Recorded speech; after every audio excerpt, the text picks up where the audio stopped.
Hello दोस्तों, कैसे हैं आप लोग। सभी को स्वागत करता हूं। आज हम डिस्कस करने जा रहे हैं डायमेंशनल एनालिसिस का दूसरा एप्लीकेशंस और इसके रिलेटेड हम बहुत कुछ क्वेश्चंस देखने वाले हैं।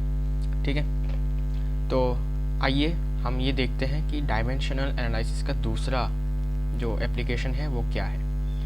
तो दूसरा एप्लीकेशन है to check the relationship between different physical quantities involved in a phenomenon. मतलब एक फेनोमेनन में डिफरेंट फिजिकल क्वांटिटीज आपस में कैसे रिलेटेड है, उस रिलेशन को हम डिराइव कर सकते हैं। कैसे, एग्जांपल से समझाऊंगा तो क्लियर हो जाएगा। देख के जाओ। तो मैं यहाँ पर लिखता हूँ दूसरा application to derive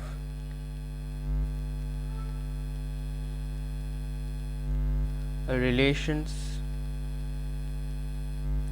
between different physical quantities। ठीक है, ये आपका दूसरा एप्लीकेशन है। अब देखते हैं कि इसमें क्या क्या हमें मिलेगा करने को। ठीक है, अच्छा तो लिखते हैं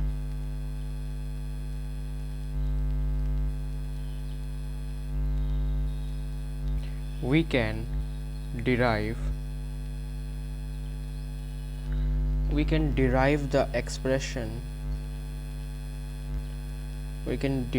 the expression for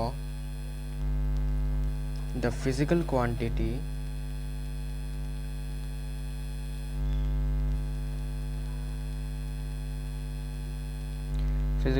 using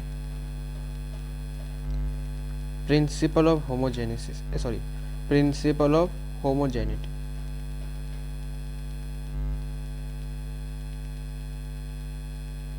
Principle of homogeneity of dimensions।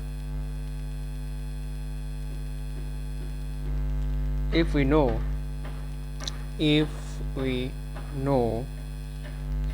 the various factors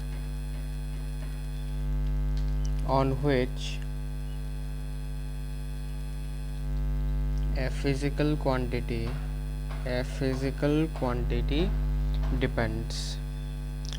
मतलब दूसरे एप्लीकेशन के अनुसार हम एक एक्सप्रेशन को डिराइव कर सकते हैं। ठीक है, एक फिजिकल क्वांटिटी के लिए कैसे, यूजिंग प्रिंसिपल ऑफ होमोजेनिटी। कैसे करेंगे वो मैं आपको दिखाऊंगा करके, एक क्वेश्चन एग्जांपल के तौर पे करके दिखाऊंगा। फिर बहुत सारे क्वेश्चंस हैं हमारे पास, वो हम करेंगे फिर। और यह हम कब कर सकते हैं, जब हमारे पास वेरियस फैक्टर्स पता हो कि किन फैक्टर्स पे वो वाला फिजिकल क्वांटिटी डिपेंड करता है। उस फैक्टर्स के मदद से हम एक एक्सप्रेशन डिराइव कर सकते हैं उस फिजिकल क्वांटिटी का, using principal of homogeneity of dimensions. कैसे करना है दिखाता हूँ, देखते जाओ एक एग्जाम्पल। ठीक है, one example I am taking one example so you will get a clear idea। derive dimensionally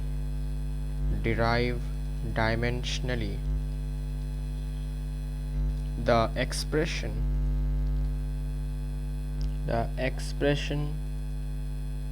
for the centripetal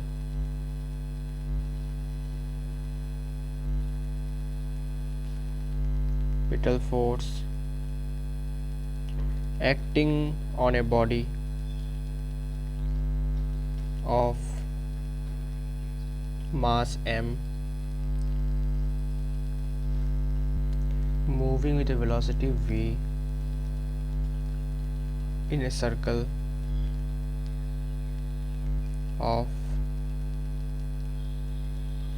of radius r। ठीक है, ये कुछ आपका क्वेश्चन है। अच्छा, अब देखते हैं इस क्वेश्चन को हम कैसे सॉल्व करेंगे। मतलब हमें एक एक्सप्रेशन डिराइव करना है डायमेंशनली। ओके, तो सबसे पहले क्वेश्चन पढ़ के हमें समझ आ रहा है कि हमें सेंट्रीपिटल फोर्स का एक एक्सप्रेशन डायमेंशनली डिराइव करना है। ठीक है, और ये किस पे एक्ट कर रहा है, एक्ट करने का मतलब ये डिपेंड कर रहा है आपके मास पर, मास ऑफ ए बॉडी पर, और वेलोसिटी पर, और रेडियस r पर। ठीक है, क्वेश्चन पर क्या हमें ये समझना है। तो सबसे पहले लिखो एकदम स्टेप वाइज आपको लिखना है। ठीक है, हियर आपको लिखना है हियर फोर्स। ठीक है, हियर फोर्स, जिसको आप F से डिनोट कर सकते हैं, डिपेंड्स ऑन, आपको लिखना है डिपेंड्स ऑन या फिर अपॉन लिख सकते हो, depends upon mass small m, फिर velocity v and radius r।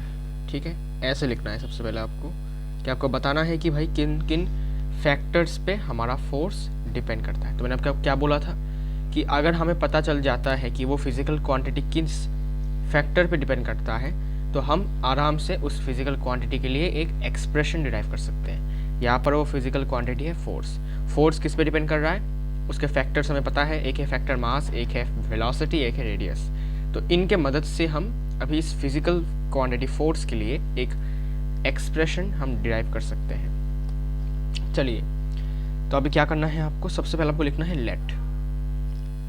Late मान लेते हैं क्योंकि ये डिपेंड करता है, तो मैं कह सकता हूं कि force is proportional to mass, velocity and radius. अब एक क्वेश्चन आता है, हमें ये नहीं पता कि ये मास के साथ डायरेक्टली प्रोपोर्शनल है या फिर इनडायरेक्टली, या मतलब इनवर्सली प्रोपोर्शनल है।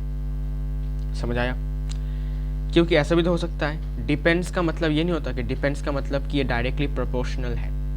अगर मैं आपको बोलूँ कि resistance depends on area of cross section, तो इससे तुमको क्या समझ में आएगा? तुम बोलोगे भाई इसका मतलब अगर मैं लेता हूँ कि suppose resistance directly proportional to area, तब तो गलत है, क्योंकि हमने क्लास 10 में पढ़ा था कि रेजिस्टेंस और area of cross section inversely proportional है।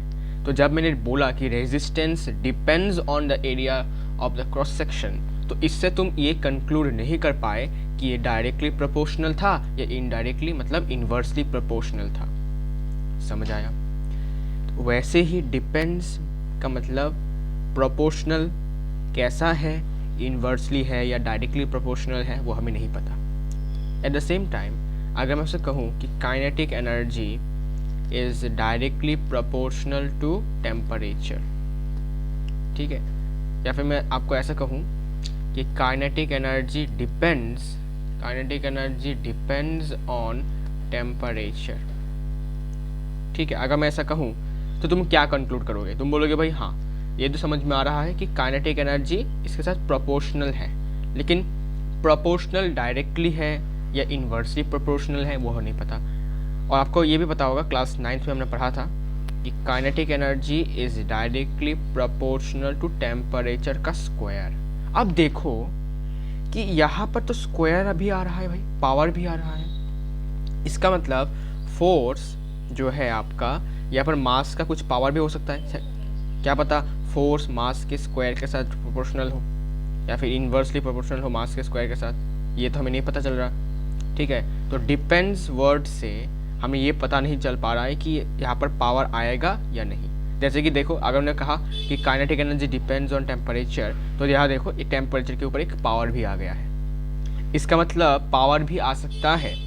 ठीक है, जो फोर्स है ये मास के स्क्वायर के साथ भी प्रोपोर्शनल हो सकता है, या फिर वेलोसिटी के क्यूब के साथ भी हो सकता है, स्क्वायर के साथ भी हो सकता है, पावर टू द पावर 4 भी हो सकता है, क्या पता। इसलिए हम क्या करते हैं, इसीलिए हम क्या करेंगे, मास के पावर में a दे देंगे, वेलोसिटी के पावर में b दे देंगे और रेडियस के पावर में c दे देंगे। अब देखो, अब बोलोगे भाई मैंने डायरेक्टली प्रोपोर्शनल क्यों लिया? तेरा देखो गौर से, अगर सपोज मास के पावर में नेगेटिव वैल्यू आया, सपोज मास के पावर में -1 आया, ठीक है, तो अल्टीमेटली -1 मतलब क्या कि force inversely proportional to 1 mass. ठीक है, force inversely proportional to mass, तो ऑटोमेटिकली हमको एक्चुअल वाला रिप्रेजेंटेशन या फिर डेरिवेशन हमें मिल जाएगा। ठीक है, तो power is the main thing here. अगर पावर नेगेटिव में आएगा तो ये इन्वर्सली प्रोपोर्शनल हो जाएगा, अगर पावर पॉजिटिव में आएगा तो ये डायरेक्टली प्रोपोर्शनल हो जाएगा। इसलिए हमने इसको इनिशियली डायरेक्टली प्रोपोर्शनल ही माना है।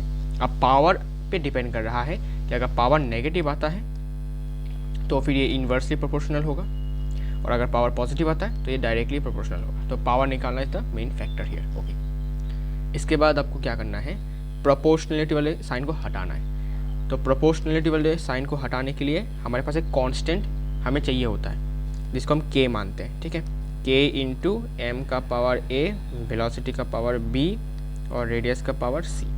अब एक बात है, ठीक है, यहाँ पर एक और इम्पॉर्टेंट बात है नोटिस करने वाला, कि जो k है ये आपका डायमेंशन लेस कांस्टेंट होना चाहिए, डायमेंशन लेस कांस्टेंट होना चाहिए।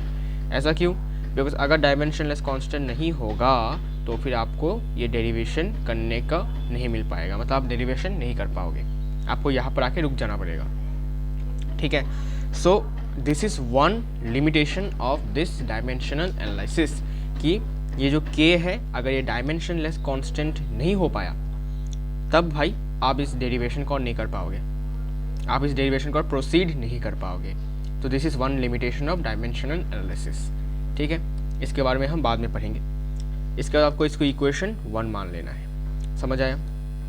और फिर आपको इसमें लिख देना है where k is nothing but a dimensionless constant, क्योंकि अगर डायमेंशनलेस कांस्टेंट नहीं हुआ तब भाई हम इस डेरिवेशन को और आगे नहीं बढ़ा सकते, इसलिए लिखना ज़रूरी है कि k एक डायमेंशनलेस कांस्टेंट है। Got it? अच्छा, अब आपको क्या करना है, अब आपको जितने भी यहाँ पर आपको फिजिकल क्वांटिटीज़ हैं, m, मास, वेलोसिटी, रेडियस, फोर्स, इन सब के आपको डायमेंशनल फॉर्मूलेस लिखने हैं। तो लिखो writing all the dimensional formula of various quantities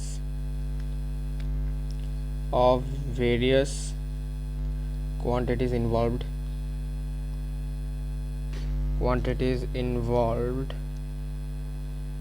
in equation 1 we get।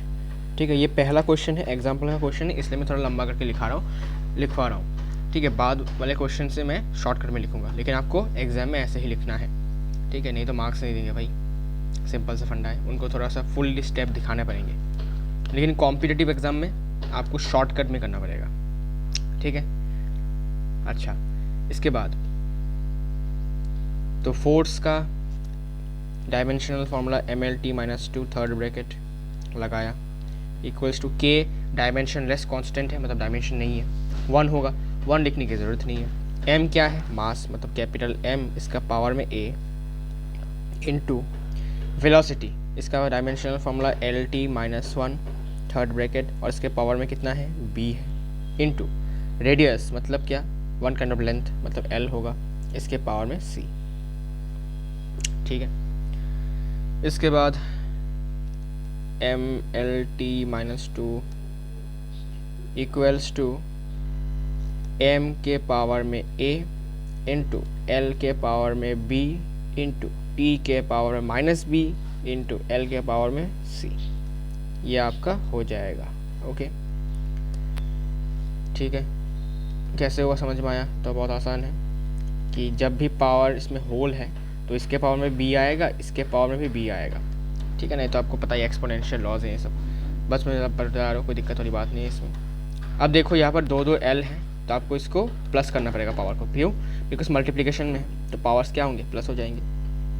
तो ये हो जाएगा आपका m to the power a तो है ही, l का पावर होगा b plus c into t का पावर होगा माइनस b, ये हो गया आपका। और इस तरफ क्या है?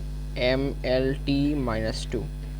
अच्छा, अब गौर से देखो, हमने यहाँ पर 2 फिजिकल क्वांटिटीज़ के इक्वल बता दिया है, तो according to principle of homogeneity इसका मतलब क्या होगा कि जितने भी यहाँ पर फंडामेंटल क्वांटिटीज़ हैं उन सब का डायमेंशन क्या होना पड़ेगा? Must be same. ये तो है अपना प्रिंसिपल ऑफ होमोजेनिटी, कि अगर 2 फिजिकल क्वांटिटीज़ आपस में इक्वल है, देखो इक्वल टू का साइन है, मतलब इनका डायमेंशंस आपस में बराबर होगा। यहाँ पर मास का जो डायमेंशन है और इसका जो डायमेंशन आपस में बराबर होगा, यहाँ पर जो लेंथ का डायमेंशन है और यहाँ पर जो लेंथ का डायमेंशन है दोनों बराबर होगा, यहाँ पर जो टाइम का डायमेंशन है, यहाँ पर जो टाइम का डायमेंशन है वो भी बराबर होगा। ठीक है, so now comparing the powers, लिखो कंपेयरिंग द पावर्स ऑफ या फिर पावर या फिर डायमेंशन लिख सकते हो। Comparing the dimensions of mass, length and time on both sides. We get क्या मिला हमें? हमें मिला कि ए का वैल्यू 1, अच्छा दूसरे इंक से लिखता हूँ, ए का वैल्यू 1 मिला बिकॉज एम का पावर यहाँ पर 1 था, ए का वैल्यू 1 के बराबर। फिर बी प्लस सी का वैल्यू भी 1 मिला बिकॉज यहाँ पर लेंथ का पावर बी प्लस सी, यहाँ पर लेंथ का पावर 1। इसके बाद यहाँ पर -2 इक्वल्स टू -b, टी का पावर -2, यहाँ पर टी का power -b, minus minus cancel, B का वैल्यू आ गया 2, ए का वैल्यू 1 है, और बी का वैल्यू यहाँ पर 2 को बिठा दो तो सी का वैल्यू -1 हो गया। ठीक है, अब इन वैल्यूज़ का आपको इक्वेशन 1 में सब्स्टिट्यूट करना है।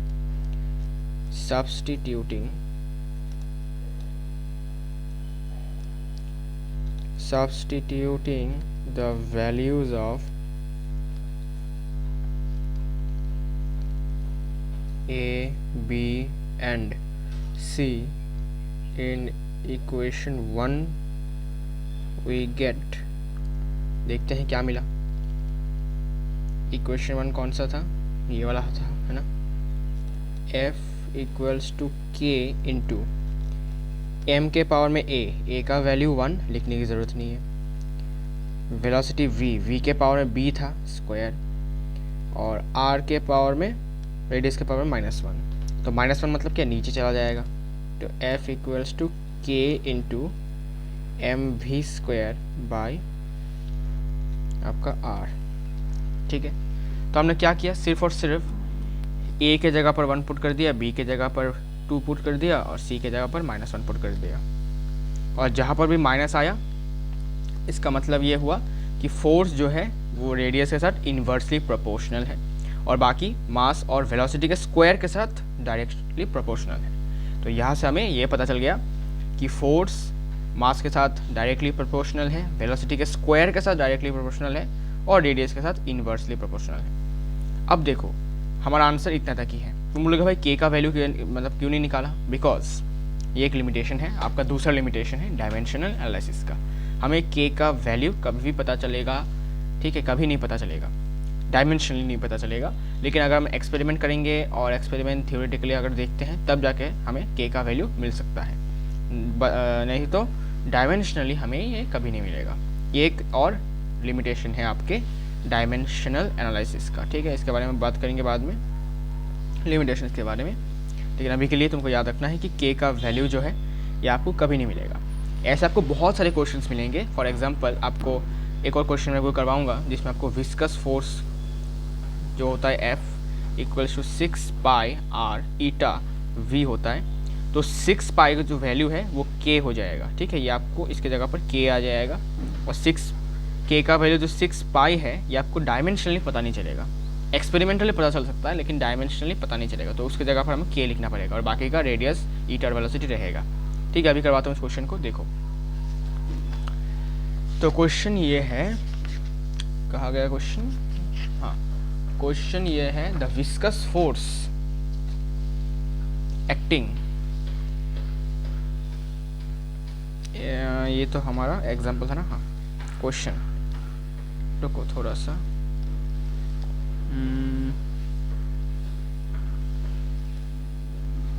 द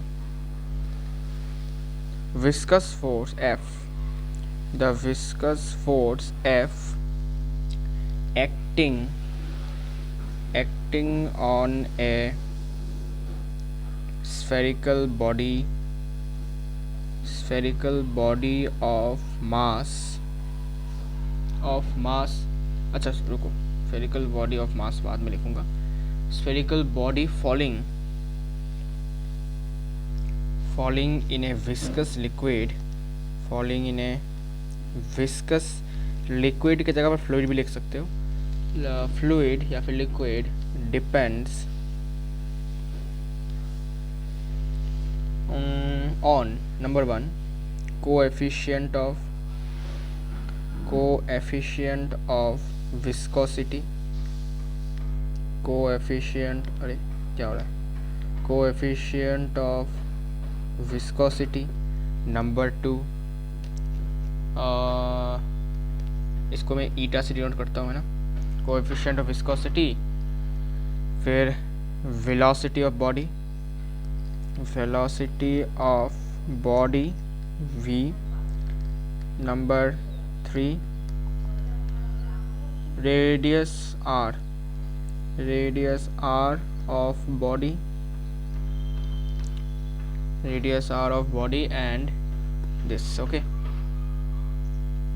हाँ, इसके बाद फाइंड या फिर डिराइव्ड, डिराइव होगा, फाइंड नहीं, derive the expression, derive the expression for viscous force. Viscous force के लिए एक एक्सप्रेशन आपको डिराइव करना है, जस्ट लाइक दिस। अच्छा, आप यहाँ पर लिख सकते हैं this is the required, this is the required expression for centripetal force. ठीक है, इसके लास्ट में आपको लिखना है this is the required expression for the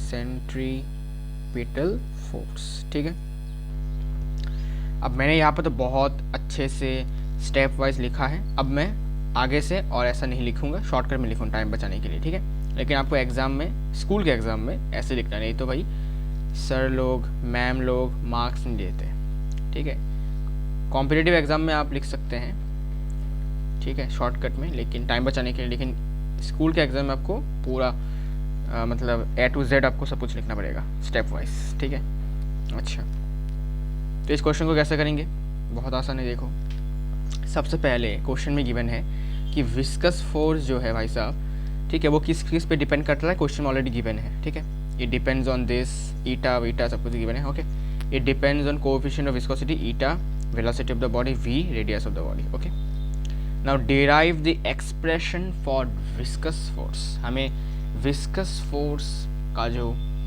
you can say expression है वो हमें डिराइव करना है, मतलब जस्ट लाइक दिस। ओके, तो यहाँ पर आपको क्या लिखना है, ये वाला लाइन लिखना है, हियर द फोर्स डिपेंड्स। ठीक है, ये वाला आपको लाइन लिखना है सबसे पहले। तो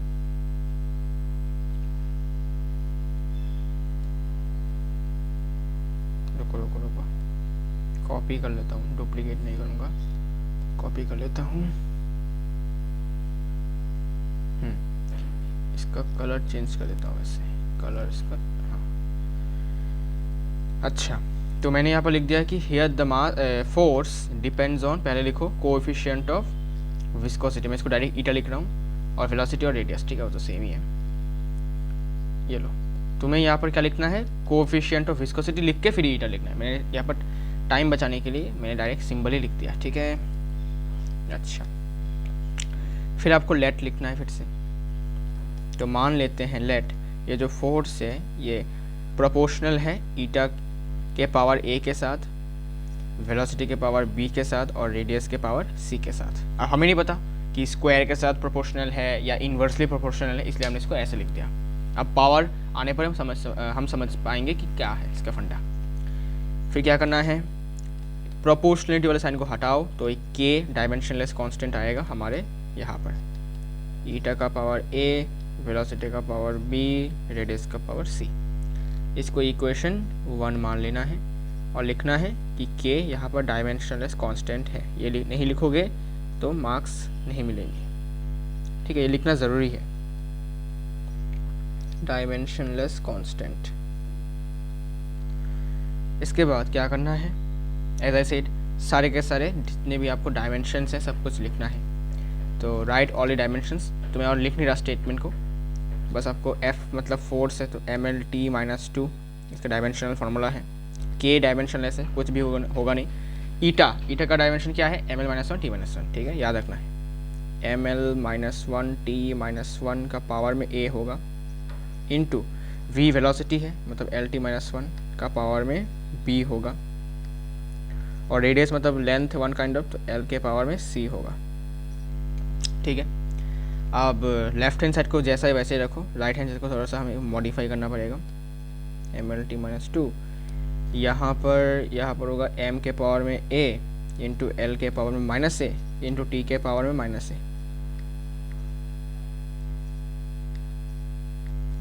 इंटू ओके।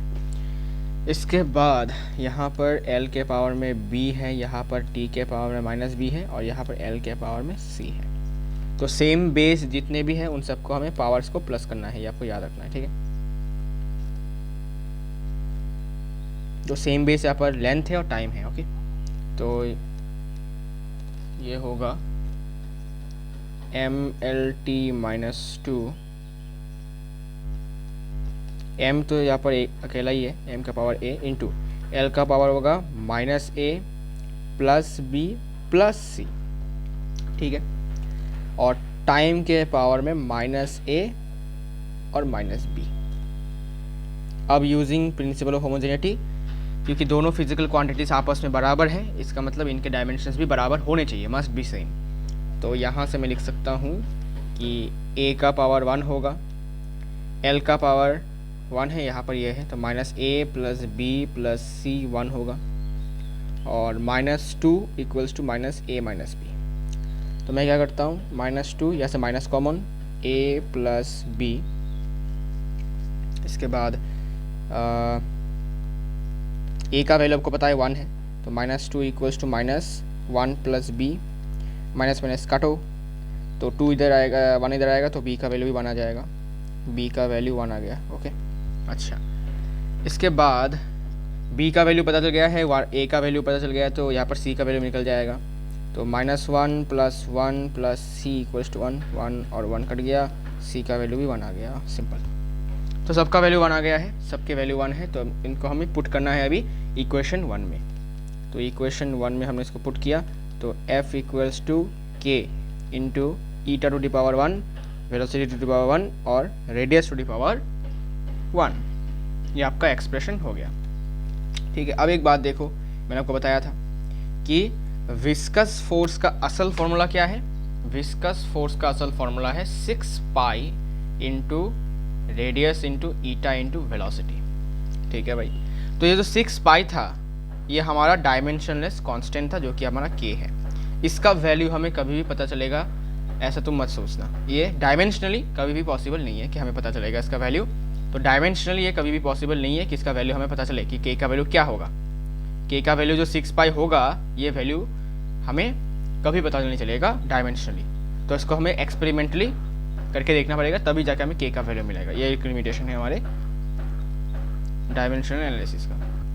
तो उम्मीद करता हूँ समझ में आया होगा कि क्या इसका मतलब था, okay.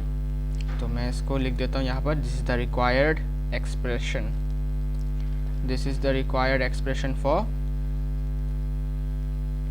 The viscous force, okay. Viscous force के लिए यही आपका रिक्वायर्ड एक्सप्रेशन था। सिंपल, इजी है, बस इतना ही, ज़्यादा कुछ नहीं है, ठीक है, इजी है, ज़्यादा कुछ आपको टेंशन नहीं लेने का। इसके बाद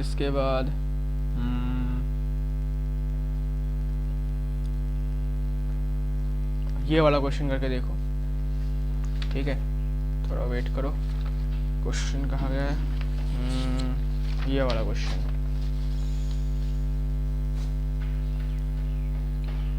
ये देखो, क्वेश्चन ये है कि आपको प्रूफ करना है, to prove that energy directly proportional to m into N square into A square, ये प्रूफ करना है, ठीक है। और E जो है आपका एनर्जी है, E इज़ द एनर्जी, और m is the mass, n is the frequency, n is the frequency and a is the amplitude, a is the amplitude. So now you have to prove that energy depends on mass, frequency का square and amplitude का square. तो आपको ये लिखना है, ये वाला line फिर से लिखना है, here फोर्स नहीं होगा, यहाँ पर होगा हियर एनर्जी, ठीक है। Here energy depends on mass, frequency and amplitude, ठीक है। वेट कीजिए, छोटा कर देते हैं इसको। तो लिखो here energy, here energy depends on mass, frequency and amplitude. Mass, frequency and amplitude, ठीक है। ये लिखने के बाद वैसे सेम टू सेम वैसे करो जो मैं कर रहा था। लेट एनर्जी डिपेंड्स कर रहा है मास के पावर ए के साथ, सॉरी मास के पावर ए नहीं, मास का पावर एक्स हो जाएगा, बिकॉज अगर ए दूंगा तो यहाँ पे एम्पलीट्यूड के ए आ जाएगा ना फिर से।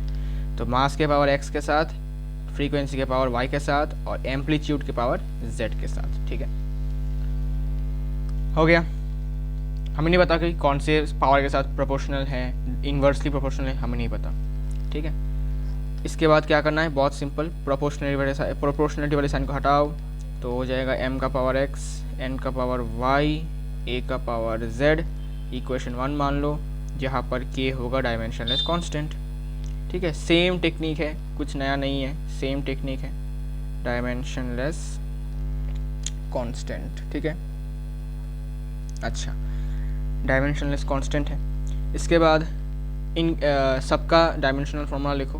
तो एनर्जी का डायमेंशनल फार्मूला होता है ml² t - 2, ml² t - 2 equals to k का डायमेंशन नहीं है, m क्या है यहाँ पर, मास है ना, तो कैपिटल M के पावर में x इंटू n क्या है, फ्रीक्वेंसी, फ्रीक्वेंसी का डायमेंशनल फार्मूला t - 1 के पावर में y, और एम्पलीट्यूड मतलब लेंथ होता है, तो l के पावर में z।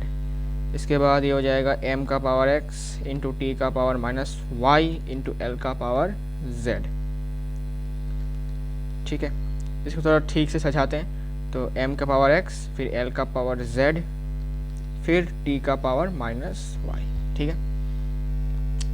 तो यहाँ पर भी mlt आ गया, यहाँ पर भी mlt आ गया ना, mlt l²। अच्छा, अब देखो, देन यूजिंग प्रिंसिपल होमोजेनिटी, फिर से वो लिखो कि पावर सेम होंगे, तो x का वैल्यू 1 के बराबर, फिर z का वैल्यू 2 के बराबर, और -2 इक्वल्स टू -y, मतलब y का वैल्यू 2 के बराबर हो गया। अब इनके वैल्यूज़ को पुट कर दो, सिंपल। तो इक्वेशन 1 कहाँ गया मेरा, हाँ, इक्वेशन 1 है energy equals to k into mass का पावर x था, है ना, तो मास का पावर 1 मतलब लिखने की ज़रूरत नहीं है, n का पावर y था तो n², एम्पलीट्यूड का पावर भी स्क्वायर, ठीक है। ये आ गया है, हमें ये प्रूफ करना है। तो सिंपली क्या करना है आपको, सिंपली k को हटाओ और इक्वल टू का साइन हट कर तुम्हारा प्रोपोर्शनलिटी वाला साइन आ जाएगा। तो energy proportional to mn² a², ठीक है। जैसे हम प्रोपोर्शनलिटी को हटाकर इक्वल टू लाते हैं और k लाते हैं कांस्टेंट, वैसे ही इक्वल टू और k कांस्टेंट को हटाकर हम वापस से प्रोपोर्शनलिटी वाले साइन को ला सकते हैं, है ना। तो यह हो गया आपका हेंस प्रूव्ड, ठीक है, हेंस प्रूव्ड हो गया, ठीक है। तो ऐसे ही क्वेश्चंस आएंगे अभी तो फिलहाल आपके 11th में इस एप्लीकेशन से, ठीक है। फिर ये वाला क्वेश्चन हम सॉल्व करने जा रहे हैं।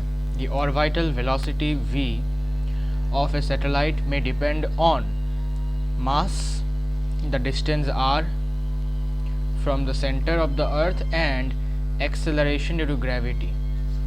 Obtain an expression for the orbital velocity. चलो, तो सबसे पहले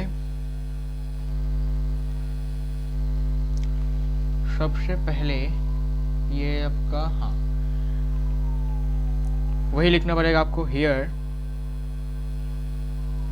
orbital velocity orbital velocity v depends on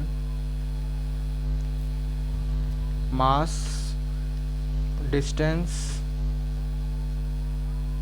ठीक है, and acceleration due to gravity। Simple, ऐसा आपको लिखना है। अच्छा, बस पहला लाइन तो हो चुका है, फिर हमें लिखना है late.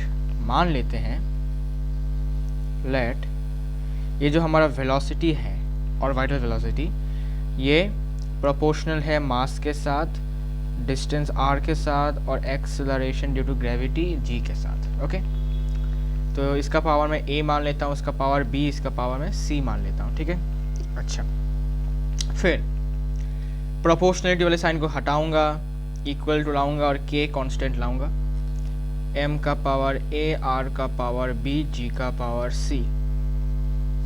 Equation 1 where k is a dimensionless constant, k is a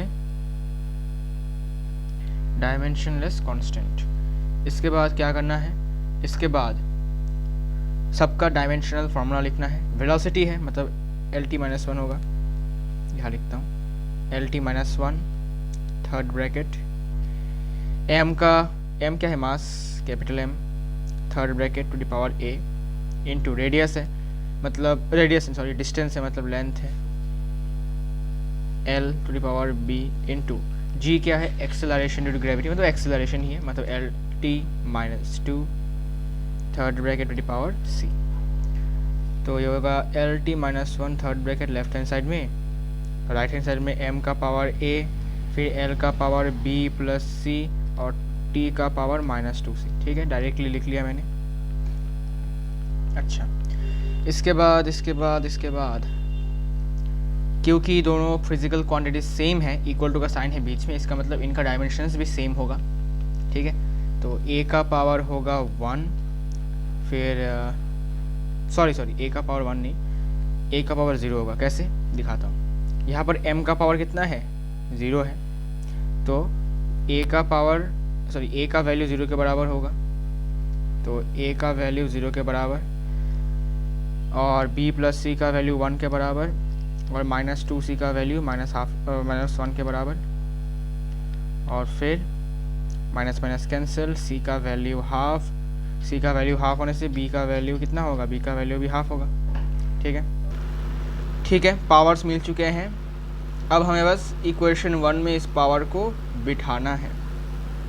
तो इक्वेशन 1 था कितना, orbital velocity equals to k into mass का पावर 0, फिर लेंथ डिस्टेंस का पावर हाफ और एक्सेलरेशन ड्यू टू ग्रेविटी का पावर भी हाफ।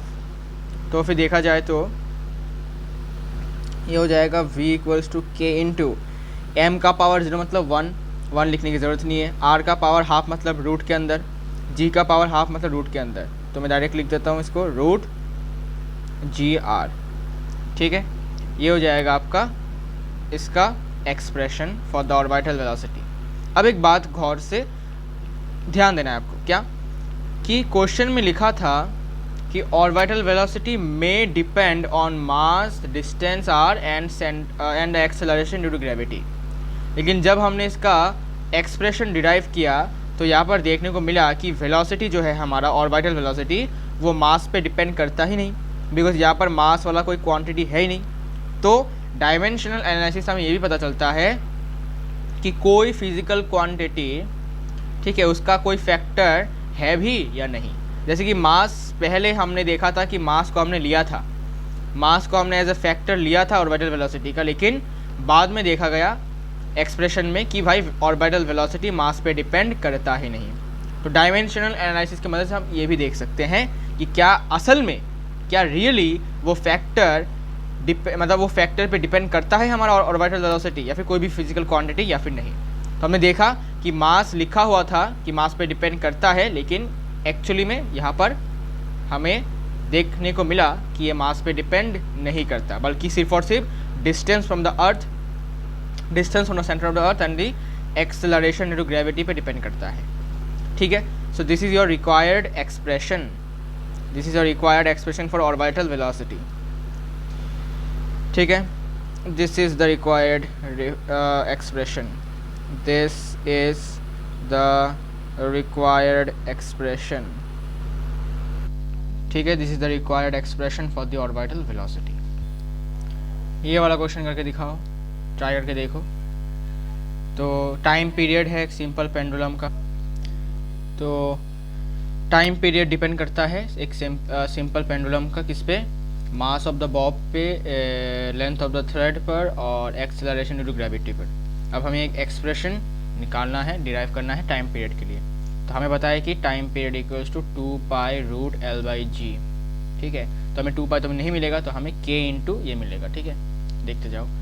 तो सबसे पहले हियर आपको लिखना है, here time period depends on, time period depends on सबसे पहले मास, ठीक है, फिर आपका लेंथ, फिर आपका acceleration due to gravity, acceleration due to gravity g पर। So let time period proportional to mass का पावर a पर, लेंथ का पावर b पर और एक्सेलरेशन ड्यू टू ग्रेविटी का पावर c पर डिपेंड करता है, ठीक है। प्रोपोर्शनल है, सिंपल। तो प्रोपोर्शनलिटी वाले साइन को हम हटा देंगे और इक्वल टू वाला साइन लाएंगे, k आ जाएगा साथ ही साथ, m का पावर a, l का पावर b, g का पावर c। अच्छा, equation 1 where k is a dimensionless constant, ये लिखना तो भाई बहुत ज़रूरी है। इसके बाद इन सब के हमें क्या निकालने हैं, डायमेंशनल फार्मूला। टाइम का dimensional formula capital T, m का mass capital M, a to the power a, l मतलब लेंथ कैपिटल L का पावर b, g मतलब एक्सेलरेशन ड्यू टू ग्रेविटी मतलब LT-2 का पावर c। t मतलब क्या, सिर्फ और सिर्फ t होने का मतलब होता है कि m का पावर 0 है, l का पावर 0 है और t का पावर 1 है, ठीक है। अच्छा, इसके बाद यहाँ पर होगा m to the power a into l का power b plus c into t का पावर -2c, ठीक है। देन आपका, अब हम क्या करेंगे, कंपैरिजन करेंगे दोनों तरफ। तो a का वैल्यू भी 0 आता है, b प्लस c का वैल्यू भी 0 आता है और -2c का वैल्यू हाफ आता है, यहाँ से c का वैल्यू -हाफ आता है और यहाँ से b का वैल्यू +हाफ आता है, ठीक है। अच्छा, तो a का वैल्यू 0 है और बाकी b और c का वैल्यू हमें मिल गया है। इसके बाद हमें क्या करना है, इक्वेशन 1 में इसको पुट कर देना है। इक्वेशन 1 है t equals to k into m का पावर a, l का पावर b और g का पावर c। अब a और b और c सब कुछ पुट करते हैं, तो k इंटू m का पावर 0, l का पावर हाफ, g का पावर -हाफ। -हाफ मतलब क्या, नीचे चला जाएगा, तो मैं इसको ऐसे लिख सकता हूँ, k इंटू m का पावर 0 मतलब नहीं होगा, 1 होगा, l का पावर हाफ बाई g का पावर हाफ। पावर में हाफ होना मतलब क्या, स्क्वायर रूट, आपको पता ही है। तो मैं इसको ऐसे लिख सकता हूँ, k इंटू √L/g, ठीक है। तो time period equals to k into √L/g। अब k का वैल्यू क्या था, 2π था, है ना, k का वैल्यू 2π था, ये हमें डायमेंशनली पता नहीं चलेगा, ठीक है। तो this is our required expression, ठीक है।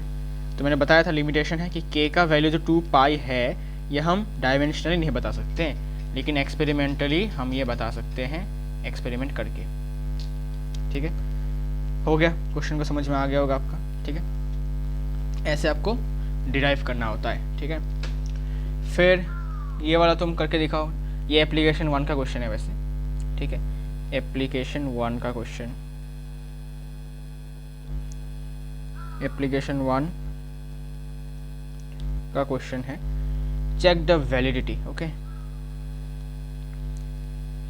check the validity of the equation equation है h equals to half G T square, और यहाँ पर आपको h मिलेगा हाइट, g मिलेगा acceleration due to gravity,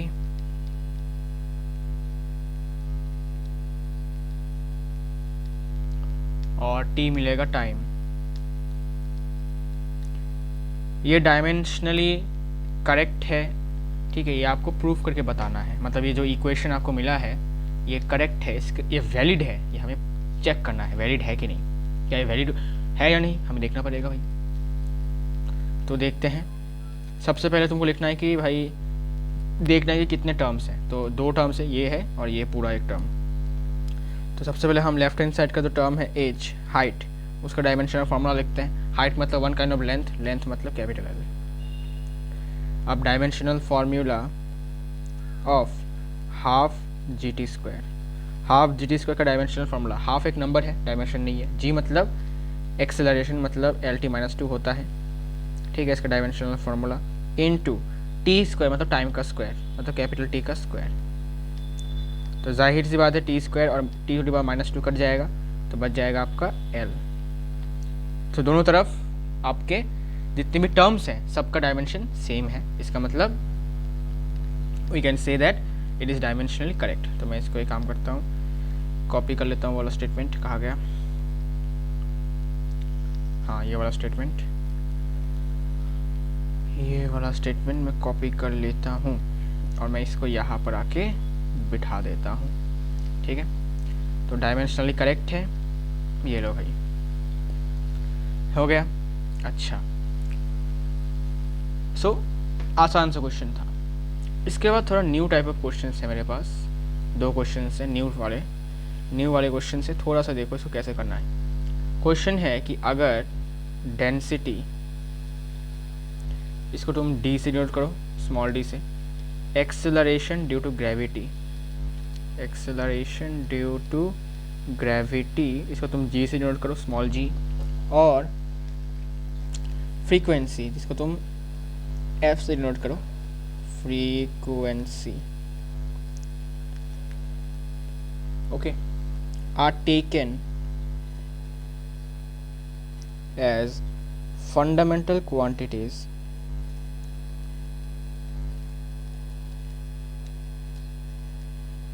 okay, are taken as fundamental quantities. Find the dimensions of force।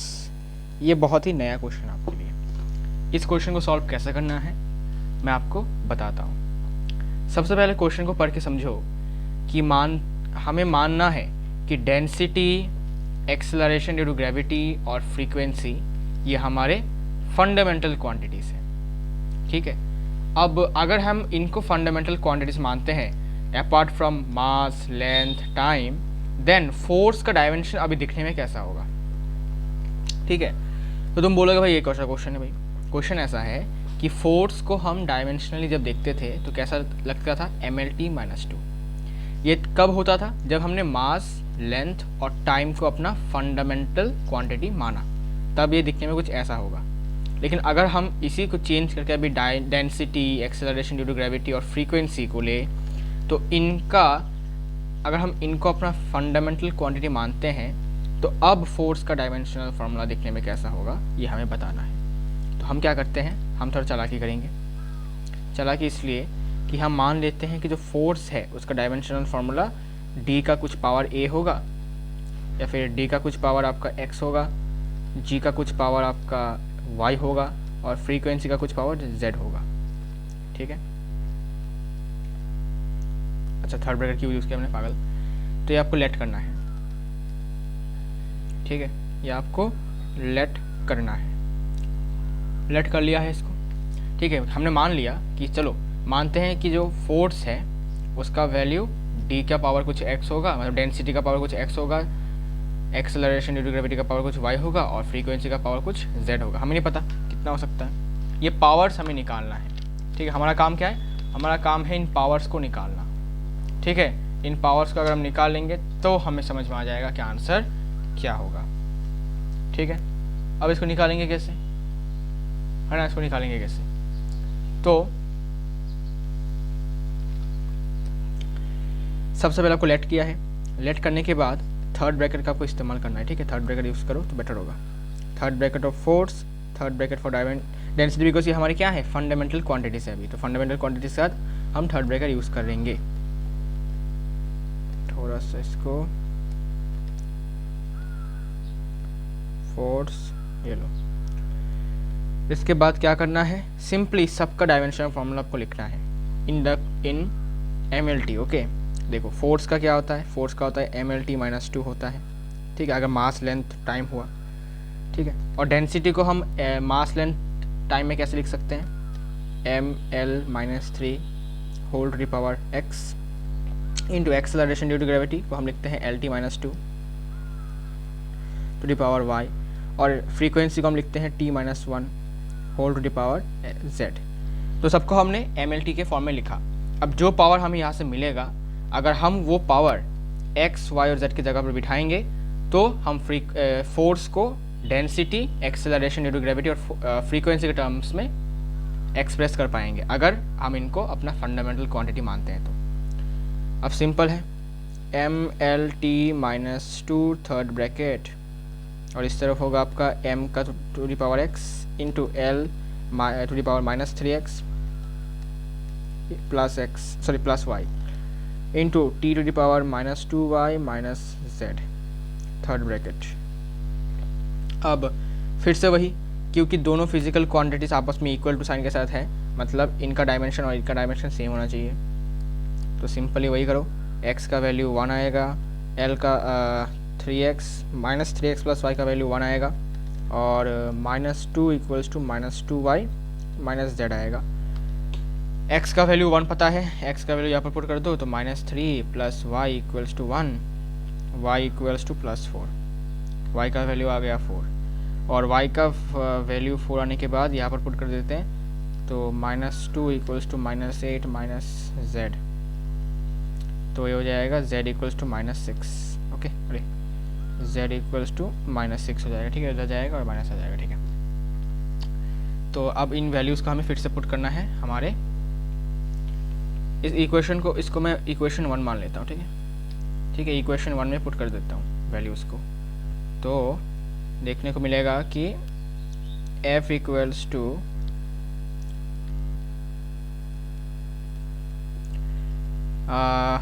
Dimension का power, sorry density का power 1 लिखने की ज़रूरत नहीं है, G का पावर 4 और फ्रीक्वेंसी का पावर -6, तो वो नीचे चला जाएगा।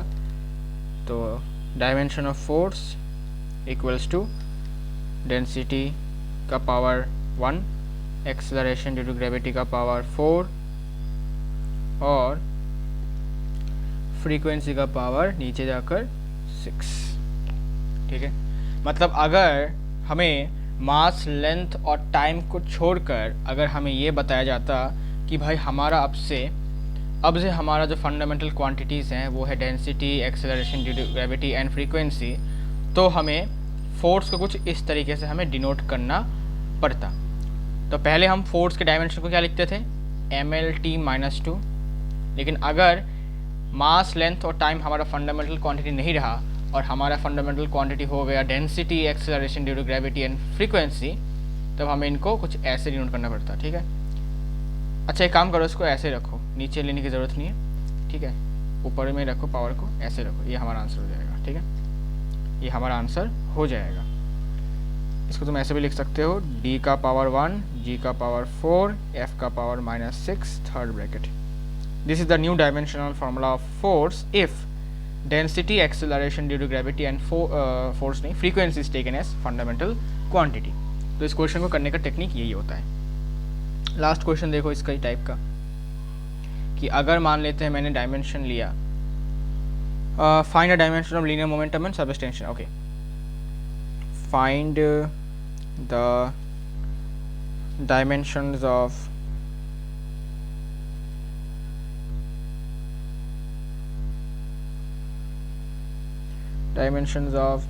linear momentum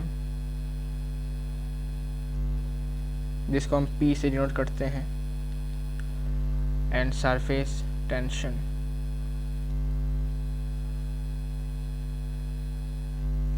in terms of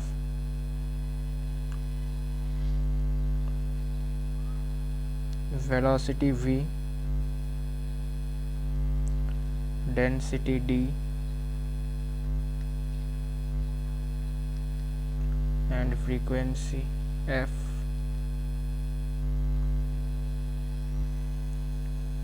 as fundamental quantities. ठीक है, अब अगर हम वेलोसिटी, डेंसिटी और फ्रीक्वेंसी को अपना फंडामेंटल क्वांटिटी मानते हैं तो भाई लीनियर मोमेंटम का डायमेंशनल फॉर्मूला देखने में कैसा होगा और सरफेस टेंशन का देखने में कैसा होगा डायमेंशन, हमें बताना है। तो मान लेते हैं सबसे पहले, ठीक है, मान लेते हैं कि जो लीनियर मोमेंटम है, मतलब जो मास इनटू वेलोसिटी वाला फॉर्मूला वाला मोमेंटम है, इसका डायमेंशन मान लेते हैं कि भाई साहब ये वेलोसिटी का जो डायमेंशन है उसके पावर का x मान लेते हैं, और डेंसिटी के पावर का y मान लेते हैं, डेंसिटी पावर y, और फ्रीक्वेंसी के पावर में z मान लेते हैं। ठीक है, साथ ही साथ ये भी मान लेते हैं लेट सरफेस टेंशन। ठीक है, सरफेस टेंशन को शॉर्टकट में क्या लिखेंगे, कोई ना, इसको हम ऐसे लिख देते हैं सरफेस टेंशन। ठीक है, सरफेस टेंशन लिख के थर्ड ब्रेक लगा देते हैं, कोई दिक्कत नहीं है। सरफेस टेंशन का जो डायमेंशनल फार्मूला है मान लेते हैं कि वो वेलोसिटी का पावर में कुछ है, velocity as a fundamental quantities के पावर में कुछ x है, अच्छा x नहीं a मान लेता हूँ अभी, और डेंसिटी के पावर में कुछ b है, और फ्रीक्वेंसी के पावर में कुछ c है। ठीक है, सेम। अब हमें क्या करना था, अब हमें simply momentum, velocity, density, frequency सबका डायमेंशनल फार्मूला लिखना था। तो लीनियर मोमेंटम का तो पता ही आपको mlt-1 होता है, वेलोसिटी का lt-1 to the power x, into density का ml-3 to the power y, और फ्रीक्वेंसी का t-1 to the power z। इसके बाद mlt-1 इस तरफ, और यहाँ पर आपका m का पावर y, l का power x minus 3y, t का power minus x minus z, third bracket.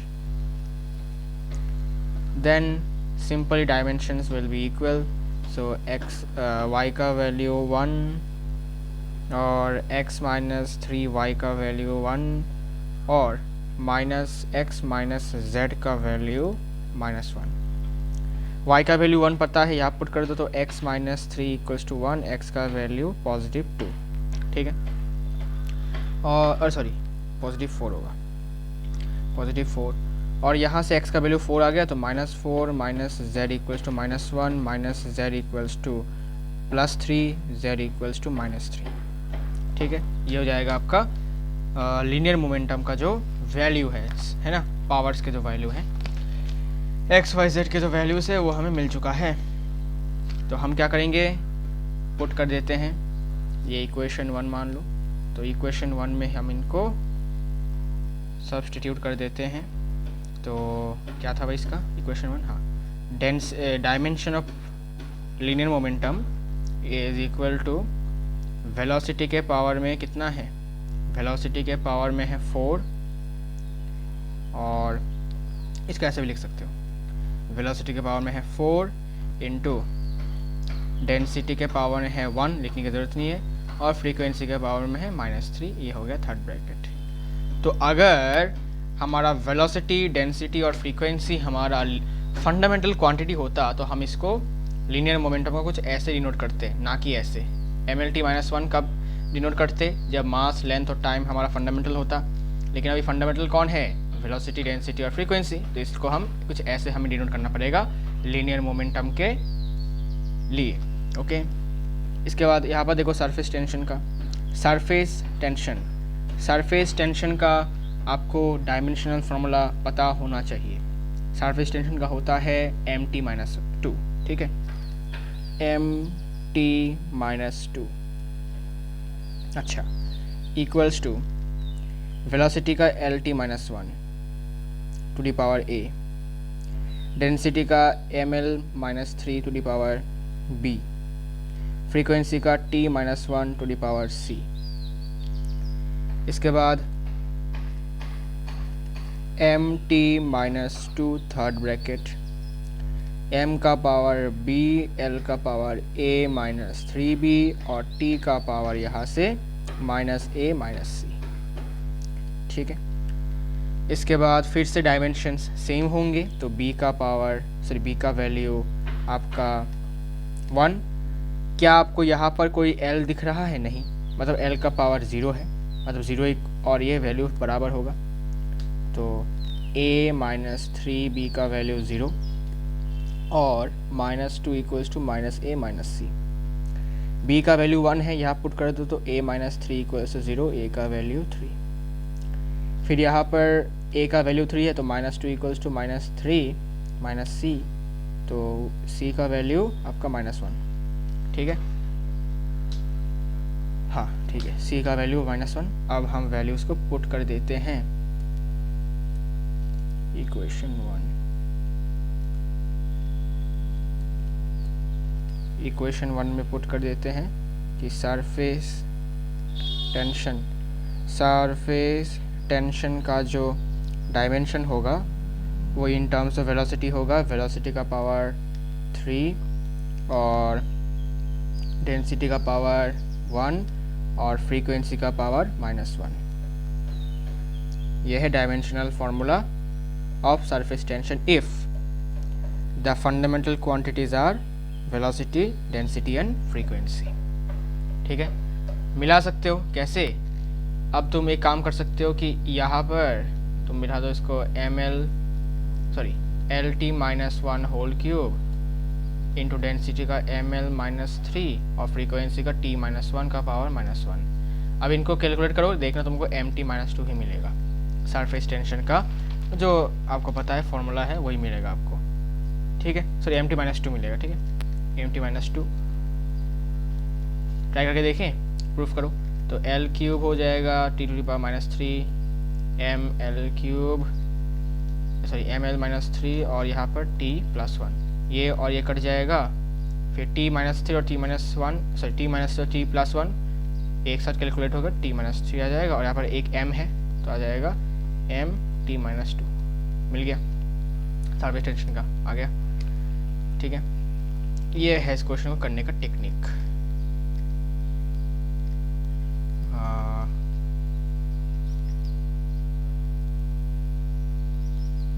अरे ये क्या हुआ? गजब है भाई।